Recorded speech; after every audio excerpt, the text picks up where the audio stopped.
So yun guys, nga pala. Ang tayong gamit dito, Clever Dickinson mula sa FDM Quality Trading at Phoning. Tagayin natin yung pata ni Carly Prince.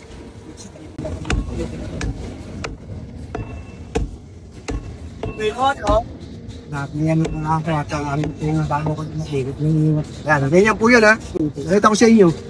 Yan yung tsura oh. Pata ni Carly Prince yan, tinta ni Carly Prince. Tagayin natin guys.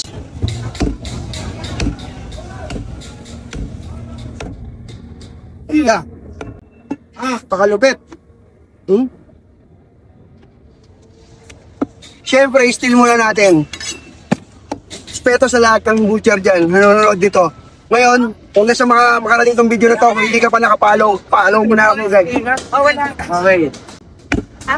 Baka bumili si Ate Gracie, ah. Sinap. Maganda. Bigyan mo ng... Yung buo. So yun lang, shoutout kay Carly Prince, napakalupit mo at respeto sa inyong lahat. God bless at para let's go.